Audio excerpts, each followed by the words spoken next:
Hello all, Rick here with a video on the Void. No, you're not seeing a repeat upload. This is on a completely separate Voyager episode where the crew encountered a different void of nothingness inhabited by a hostile species and a separate indigenous peoples that they reached an understanding with.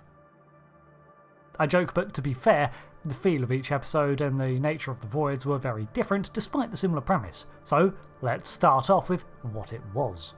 The Void was the name given to an interstellar void in the Delta Quadrant that covered 2,500 light-years of nothingness. At maximum cruising warp speed, Voyager was expected to take 2 years to cross this expanse of nothingness, and in the episode Night, in which it appears, it's already taking place 2 months after the prior episode which featured the USS Dauntless slipstream drive, where they managed to shave off 300 light-years from their trip.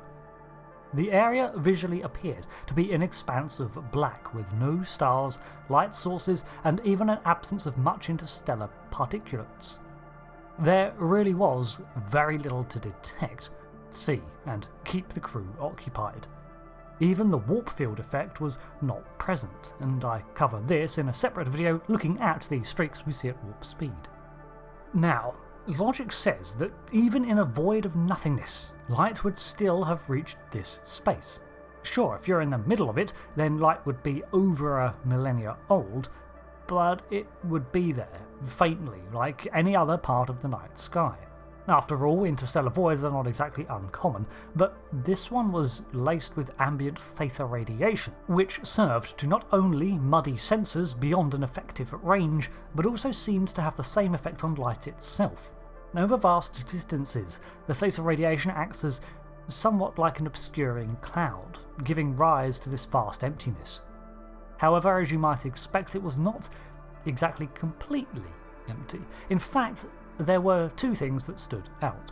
One was the native population, a species that called the vast blank their home, and they were warp capable. By their own claims, they've inhabited and claimed this region for millions of years, suggesting that they evolved here, likely on a rogue home planet somewhere in the murk. It's worth noting that back in that time, there could have been stars, and certainly it's more likely that there would have been a starry night sky to look at, even if a faint one. After all, it's the build-up of radiation that exacerbated the void. The species was inherently territorial, but only due to perceived provocation, as Voyager was able to come to an understanding with them. Technologically, they possessed warp drive, cloaking devices, and were equipped with dampening fields, transporter tech, shields, and energy weapons. They could be dangerous in large numbers. Biologically, the Night aliens were also able to generate electric bursts that could burn a target, and seemed that they used this natural defense over any weaponry. They were capable of speech and quickly deciphered by the Universal Translator. The other thing were the rare subspace spatial vortices. These tunnels were basically wormholes by another name, although only one was found. It led to an area just on the interior of the Delta Radiation belt, but only minutes from the edge. Effectively a shortcut out of there. It was unfortunately collapsed by the crew of Voyager as they left. Now, the whole incident began when the Malon controller, EMC, began using the vortex in the void to dump the Malon's vast quantities of antimatter waste, a lucrative haulage industry. This is what was causing the dangerous levels of Theta Radiation, which caused cell decay and a myriad of other health issues alongside interfering effects elsewhere. The Malon's vessel was eventually stranded in the void, facing the 2-month trip away to leave, or a near 2-year journey through to get back to their starting point. Also at the mercy of the Night aliens, whose land they had been poisoning for years. There is also an apocryphal tale that says the void was created when space-time changed when Voyager closed a rift to Suspiria's home realm of Exosia, and this changed history while also absorbing all light in a 2,500 light-year radius. Honestly, I think this one's a little too far, when Theta Radiation interference provides enough of a lore clarification. There's also an area near Earth, in the Alpha Quadrant, that Starfleet has been aware of since at least 2139, called the Barrens, which was a subspace node. This was an area of spacetime that was being affected by the subspace beneath it, creating a gravitational shift that forced everything around it away, forming a void. This was only 100 light-years in diameter, but did catch early prototype transporter beams, leading to the loss of tester Quinn Erickson. Now, could such an environment such as the void be real? Yes and no. Voids are indeed a reality. It's just an area in space where there are no observable stars, not to mention the vast cosmic voids between galaxies. However, as mentioned, even in these areas you could still see the skies beyond them. In fact, if you look at the Bootes void from Earth, it's not even that evident, as you can see the lights beyond it.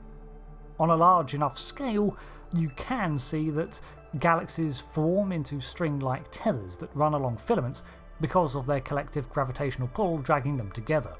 The void space in between can be up to 300 million light years across, but that's mind-breakingly large, so let's bring it back down to a solar level, shall we? The average distance between stars is around 5 light years, but that's a lot of variety. For example, nearer our galactic core, we can see around 1,600 stars per cubic light year, with it lessening as you move away from that area. By the time you're at the fringes of the galactic disk, it's far lower. Considering Voyager was facing an astounding 2,500 light years and nowhere near the galactic edge, I assume they must have been heading up and over the galactic plane. Now, you can get areas of space that appear totally blacked out, but this is not due to there being nothing. In fact, it's the complete opposite. Dark nebula can blot out light from behind them, casting a shadow which appears to be a hole in space when in fact it's merely particles of the nebula obfuscating the lights behind it. So, with these facts, I think we have somewhat of an answer. The void of night from Voyager is an area some distance above or below the Milky Way's disk, where the stars begin to thin out. This mysterious antimatter waste has become so thick that not only is there Theta Radiation, but also a very real smog-like nebula forming throughout, clouding the light of what stars encompass the void. What do you think of my attempts to figure it out? At the end of the day, it's fiction, but inspiration was from real phenomena, and it got me and many others engaged in exploring the stars as much as we can from down here. Thanks for watching. I've been Rick. Until the next one, goodbye.